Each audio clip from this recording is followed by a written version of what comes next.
नमस्कार दोस्तों, आज की इस वीडियो में हम बात करने वाले हैं ब्रेस्ट कैंसर यानी कि स्तन कैंसर के बारे में। दोस्तों, ब्रेस्ट कैंसर क्या होता है? ब्रेस्ट कैंसर या स्तन कैंसर स्तनों की कोशिकाओं में बनने वाला एक कैंसर होता है और ज़्यादातर ब्रेस्ट कैंसर के कोई शुरुआती लक्षण नहीं होते हैं। स्तन कैंसर कई प्रकार के होते हैं जिनमें से प्रत्येक कई प्रकार के लक्षण पैदा कर सकते हैं। फिर भी ब्रेस्ट में गांठ बनना, ब्रेस्ट की स्किन साइज और आकार में परिवर्तन इसके आम लक्षण होते हैं और आज ब्रेस्ट कैंसर की जांच, इलाज और इसके प्रति जागरूकता में काफ़ी प्रगति हो चुकी है और इसकी वजह से स्तन कैंसर होने पर जीवित रहने की दर में भी वृद्धि हुई है और इस बीमारी से जुड़ी मौतों की संख्या में भी लगातार गिरावट आ रही है। दोस्तों, सबसे पहले तो हम ये जानेंगे कि स्तन कैंसर के कितने प्रकार होते हैं। तो दोस्तों, ब्रेस्ट कैंसर के कई प्रकार होते हैं और आपको किस प्रकार का कैंसर है इससे यह निर्धारित किया जाता है कि इलाज किस तरह से किया जाएगा। सबसे आम प्रकार के स्तन कैंसरों की बात करें तो उसमें सबसे पहला है डक्टल कार्सिनोमा इन सिटू, जिसे कि हम DCIS भी कहते हैं। तो दोस्तों, यह कैंसर का एक नॉन इन्वेजिव अग्रगामी प्रकार होता है। दोस्तों, नॉन इन्वेजिव का मतलब होता है कि जब कैंसर कोशिकाएं आसपास की कोशिकाओं या फिर टिश्यूज तक नहीं फैलती है तो उसे हम नॉन इन्वेजिव कहते हैं।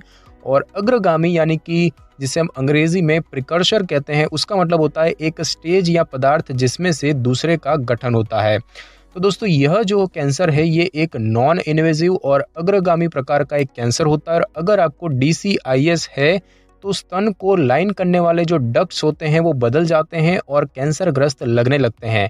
हालांकि कैंसरग्रस्त कोशिकाओं की तरह ये स्तन ऊतक तक नहीं पहुंचे हैं। दूसरा इसका प्रकार होता है लोब्यूलर कार्सिनोमा इन सिटू, जिसे कि हम LCIS भी कहते हैं। तो दोस्तों, यह वो कैंसर है जो कि दूध बनाने वाली ग्रंथियों में विकसित होता है, हालांकि यह अभी आसपास के टिश्यूज तक नहीं फैला है।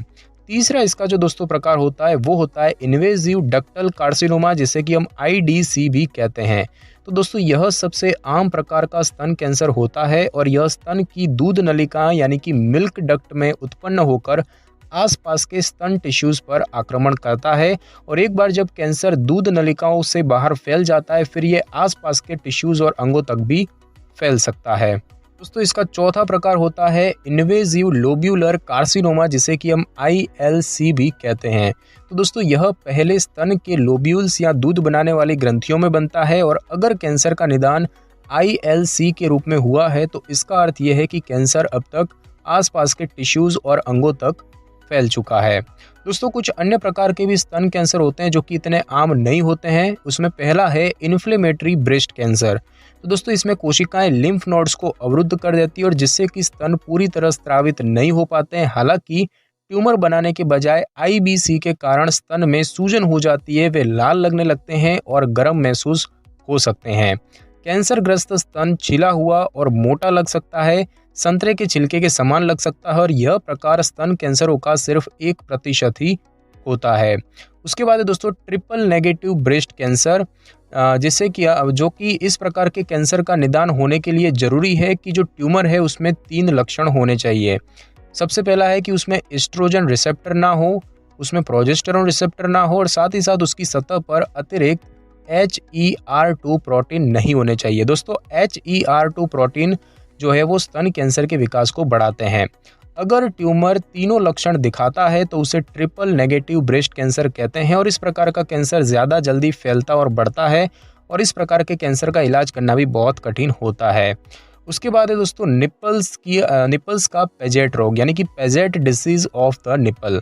इस प्रकार का स्तन कैंसर ब्रेस्ट डक्ट्स में उत्पन्न होता है, लेकिन जैसे जैसे ये बढ़ता है यह निपल की त्वचा और एरियोला को प्रभावित करता है।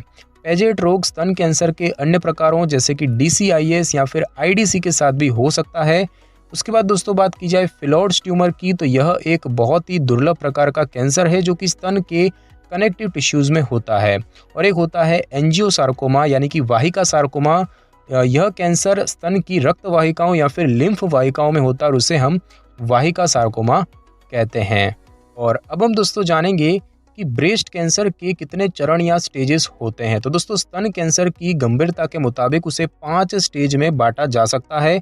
स्तन कैंसर के स्टेज का पता लगाने के लिए डॉक्टर को कुछ जानकारी होनी चाहिए, जैसे कि कैंसर इन्वेजिव है या फिर नॉन इन्वेजिव, यानी कि कैंसर कोशिकाएं आसपास की कोशिकाओं या टिश्यूज तक फैली हैं या नहीं, साथ ही साथ ट्यूमर कितना बड़ा है, लिम्फ नोड्स उसमें शामिल हैं या नहीं, और साथ ही साथ कैंसर अन्य किसी अंग तक फैला है या फिर नहीं। स्तन कैंसर के 5 मुख्य स्टेज की बात की जाए तो सबसे पहला स्टेज होता है स्टेज 0। तो दोस्तों स्तन कैंसर डक्टल कार्सिनोमा इन सिटू होता है और यह एक प्रकार की कैंसर से पूर्व होने वाली उत्पत्ति होती है और इस DCIS में कैंसर कोशिकाएं स्तन के डक्ट्स में रहती हैं और आसपास के जो उत्तक होते हैं यानी कि टिश्यूज होते हैं वहां तक नहीं पहुंची होती है। स्टेज 1 की बात करें तो स्टेज 1 ट्यूमर्स का आकार 2 सेंटीमीटर से बड़ा नहीं होता और इस स्टेज के कैंसर में लिम्फ नोड्स प्रभावित नहीं होते हैं। दूसरे स्टेज की बात करें तो इस स्टेज के स्तन कैंसर 2 प्रकार के होते हैं। पहले प्रकार में ट्यूमर का आकार 2 सेंटीमीटर से बड़ा नहीं होता, लेकिन कैंसर जो है वो लिम्फ नोड तक फैल जाता है। दूसरे प्रकार में ट्यूमर का आकार 2 से 5 सेंटीमीटर के बीच होता है, लेकिन कैंसर लिम्फ नोड्स या फिर आसपास के टिश्यूज तक नहीं फैला होता है। स्टेज 3 की बात करें तो दोस्तों इस स्टेज में कई प्रकार के कैंसर हो सकते हैं और पहले में ट्यूमर का आकार 5 सेंटीमीटर से बड़ा नहीं होता, लेकिन यह कैंसर आसपास के टिश्यूज या फिर लिम्फ नोड तक फैल चुका होता है और ऐसा भी हो सकता है कि कैंसर छाती या फिर त्वचा तक फैला हो लेकिन लिम्फ नोड्स तक ना फैला हो।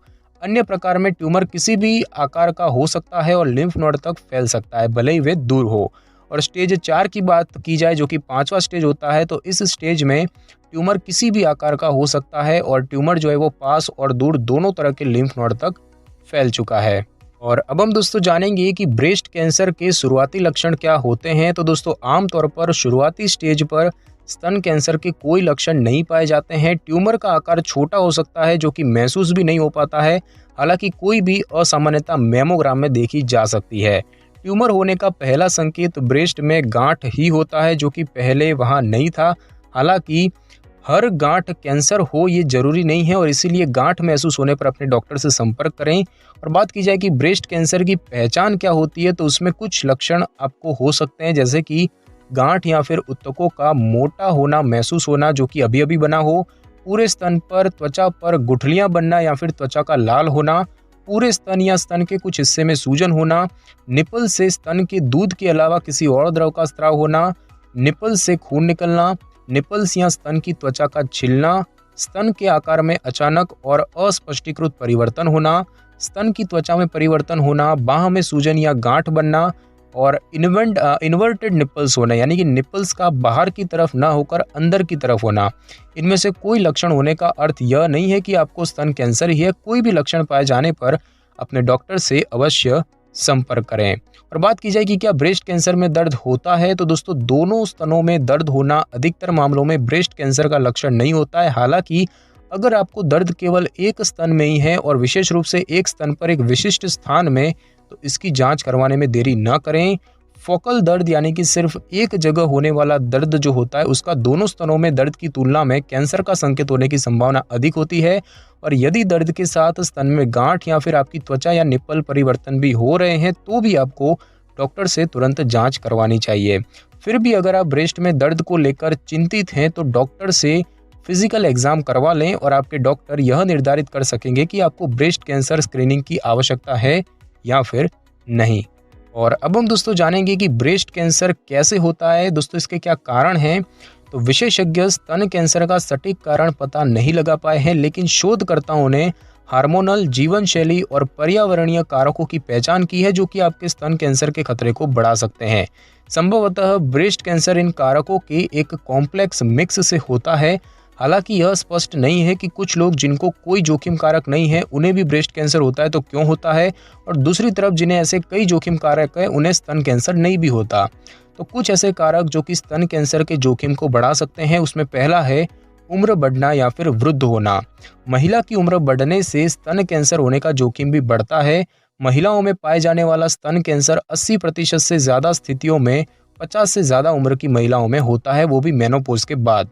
जेनेटिक्स की बात करें तो ज्यादातर स्तन कैंसर आनुवंशिक नहीं होते हैं, लेकिन अगर महिला के किसी करीबी रिश्तेदार को स्तन कैंसर या ओवरी कैंसर है या फिर हो चुका है तो उन्हें स्तन कैंसर होने का खतरा ज्यादा होता है। समय से पहले पीरियड शुरू होने की बात करें तो जिन महिलाओं में 12 की उम्र से पहले मासिक धर्म शुरू हो जाते उन्हें ब्रेस्ट कैंसर होने पर खतरा थोड़ा बढ़ जाता है। पहले कभी स्तन कैंसर हो चुका हो, तो जिन महिलाओं को पहले स्तन कैंसर हो चुका हो, भले ही वह नॉन इन्वेजिव हो, उनमें स्तन कैंसर होने का जोखिम अन्य महिलाओं की तुलना में ज़्यादा होता है। पहले स्तन में गांठ की समस्या होने की बात करें तो जिन महिलाओं के स्तन पर कैंसर रहित गांठें रह चुकी हैं, उनमें भी कैंसर होने का खतरा अधिक होता है। जिन महिलाओं के स्तन टिश्यूज ज़्यादा सघन होते हैं, उनमें भी स्तन कैंसर होने का जोखिम ज़्यादा होते हैं। 30 साल की उम्र के बाद पहला गर्भधारण करने या गर्भधारण न करने से भी स्तन कैंसर का जोखिम बढ़ जाता है। 55 की उम्र के बाद मेनोपॉज होने से भी स्तन कैंसर का खतरा बढ़ जाता है। और जो महिलाएं ज़्यादा शारीरिक गतिविधियां नहीं करती, उनमें भी स्तन कैंसर का खतरा बढ़ जाता है। मोटापा भी कई बीमारियों के जोखिम को बढ़ा देता है और जिन महिलाओं का वजन ज़्यादा है, उनमें स्तन कैंसर होने की संभावना ज़्यादा होती है। 5 साल से ज़्यादा समय तक मेनोपॉज में एस्ट्रोजन और प्रोजेस्टेरोन का स्थान लेने के लिए हार्मोन्स की दवाएं लेने से भी स्तन कैंसर होने की संभावनाएं बढ़ जाती है। और कुछ गर्भ निरोधक दवाएं स्तन कैंसर होने का जोखिम का खतरा बढ़ाती है। साथ ही साथ ऐसा पाया गया है कि मदिरा और धूम्रपान का अत्यधिक सेवन भी स्तन कैंसर होने की संभावनाओं को बढ़ाता है। और अब हम दोस्तों जानेंगे कि क्या ब्रेस्ट कैंसर फैलता है या क्या स्प्रेड होता है। तो दोस्तों, कभी कभी ब्रेस्ट कैंसर शरीर के अन्य भागों में फैल जाता है और यह हमेशा नहीं होता है, लेकिन जब ये होता है तो इसे मेटास्टैटिक ब्रेस्ट कैंसर कहते हैं। मेटास्टैटिक ब्रेस्ट कैंसर का इलाज नॉन मेटास्टैटिक ब्रेस्ट कैंसर से अलग होता है। परिणाम स्वरूप ऑन्कोलॉजिस्ट आमतौर पर नैदानिक या फिर स्टेजिंग प्रक्रिया के दौरान कैंसर के फैलने के प्रमाण की जांच करते हैं। और बात की जाए कि ब्रेस्ट कैंसर कैसे फैलता है, तो ब्रेस्ट कैंसर तब फैलता है जब कैंसर कोशिकाएं स्वस्थ ऊतकों पर आक्रमण करती है। ज्यादातर मामलों में ब्रेस्ट कैंसर पहले प्रभावित स्तन के अन्य भागों में फैलता है, फिर पास के लिम्फ नोड्स में। यदि कैंसर कोशिकाएं लसिका प्रणाली तक पहुंच जाती है तो वे शरीर के दूर के हिस्सों तक पहुंच सकती है। और बात की जाए कि ब्रेस्ट कैंसर कहाँ फैलता है, तो ब्रेस्ट कैंसर फैलने के सबसे आम स्थानों की बात करें तो उसमें है फेफड़े, लिवर, हड्डियां और दिमाग। भले ही स्तन कैंसर दूर के अंग में फैल जाए, फिर भी इसे स्तन कैंसर ही वर्गीकृत किया जाता है। उदाहरण के लिए, अगर स्तन कैंसर फेफड़ों तक फैल चुका है तो उसे मेटास्टैटिक स्तन कैंसर माना जाता है, फेफड़ों का कैंसर उसे नहीं माना जाएगा। और अब हम दोस्तों जानेंगे कि ब्रेस्ट कैंसर से बचाव के क्या उपाय होते हैं। तो दोस्तों, लाइफस्टाइल में कुछ बदलावों से महिलाओं में स्तन कैंसर होने के जोखिम से बचा जा सकता है। जैसे कि जो महिलाएं नियमित रूप से ज़्यादा मात्रा में मदिरा या धूम्रपान का सेवन करती है, उनमें स्तन कैंसर का जोखिम बढ़ जाता है। तो सिगरेट और शराब न पिएं, एक्सरसाइज करें। जो महिलाएं हफ्ते में 5 दिन नियमित तौर पर व्यायाम करती है, उनमें स्तन कैंसर होने का खतरा कम होता है। विशेषज्ञों का मानना है कि संतुलित और स्वस्थ आहार का सेवन करने से महिलाओं में स्तन कैंसर के जोखिम को टाला जा सकता है।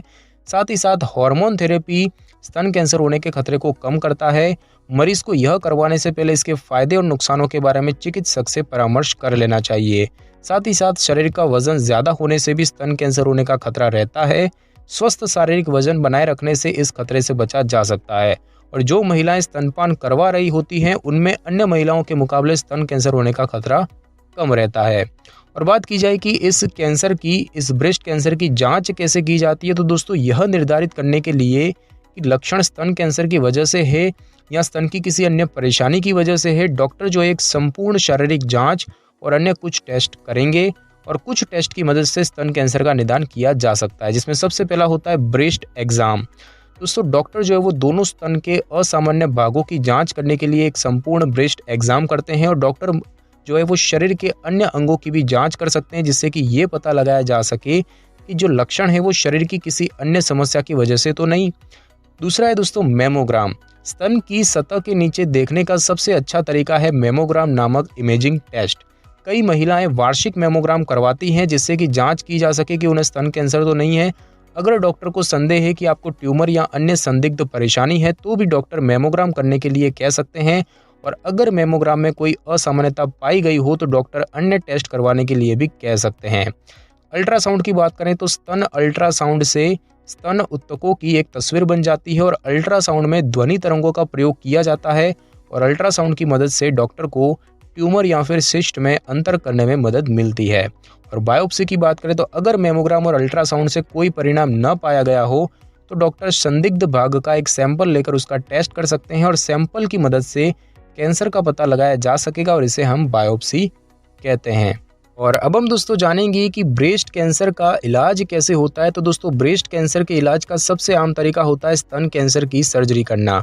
सर्जरी के अतिरिक्त कीमोथेरेपी, विकिरण चिकित्सा या हार्मोन थेरेपी जैसे इलाज के तरीकों को भी अपनाया जा सकता है। ब्रेस्ट कैंसर का इलाज किस पद्धति का प्रयोग करके किया जाएगा, यह इस पर निर्भर करता है कि ब्रेस्ट कैंसर किस स्टेज पर है, ब्रेस्ट कैंसर कितना फैला है और ट्यूमर का आकार कितना बड़ा है। और यह सब पता चल जाने के बाद आप अपने डॉक्टर के साथ इलाज के विकल्पों के बारे में चर्चा कर सकते हैं। सबसे पहले बात की जाए ब्रेस्ट कैंसर की सर्जरी की, तो स्तन कैंसर को हटाने के लिए कई प्रकार की सर्जरी की जा सकती है, जैसे कि सबसे पहली है लंपेक्टोमी। इस प्रक्रिया द्वारा संदिग्ध या फिर कैंसरग्रस्त भाग को निकाल दिया जाता है और आसपास के टिश्यूज को उनकी जगह पर ही रहने दिया जाता है। दूसरा होता है मास्टेक्टोमी। तो इस प्रक्रिया द्वारा सर्जन पूरा स्तन निकाल देते हैं और डबल मास्टेक्टोमी में दोनों स्तन निकाले जाते हैं।